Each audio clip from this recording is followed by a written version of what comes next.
le timing de la politique économique française a été pensé dans une Europe en reprise. La dévaluation fiscale devait trouver son financement dans la rationalisation mesurée des dépenses et le souffle de croissance que nous importerions de nos partenaires. Si la France est aujourd'hui en délicatesse avec Bruxelles, c'est que le calcul très serré qui sous-tendait ce plan est mis en échec. Il nous faut donc dès à présent repenser la reprise européenne autrement, sans se défausser sur les autres.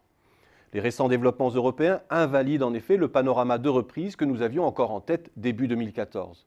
Il n'y aura pas de reprise européenne avec une France en panne et qui se projetterait uniquement comme étant à la remorque de ses partenaires.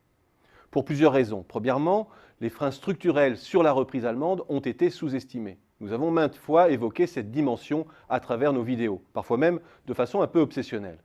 Médiocrité de la consommation intérieure et de l'investissement, affaiblissement du débouché européen, érosion de la croissance des pays dits émergents qui avaient fait les beaux jours du miracle allemand et incapacité du pays à changer le logiciel politique qui a fait son succès jusqu'ici. Le blocage allemand n'est pas uniquement politique cependant. 1. Son potentiel de croissance est moindre que le potentiel français pour des raisons démographiques évidentes. 2.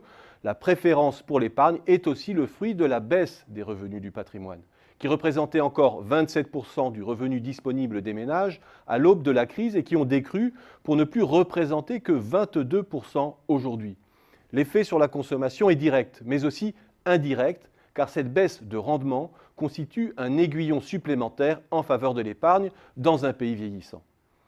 Deuxièmement, face à la préférence allemande pour l'épargne et à l'ampleur de ses excédents, les choix d'investissement de ce pays sont décisifs.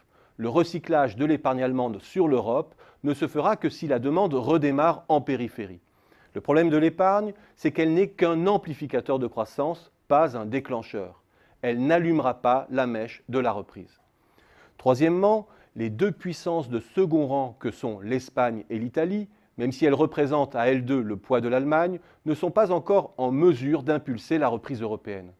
La reprise espagnole est certes là, mais l'Italie continue à s'enfoncer. La croissance de ce bloc du Sud, lorsqu'on l'agrège, oscille entre 0 et 0,1% par trimestre.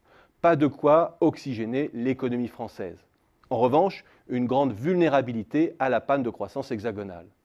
La moralité est simple. Pour qu'une reprise européenne voie le jour, il faudra que chacun y mette du sien, sans attendre un miracle ou une bienveillance venue d'ailleurs.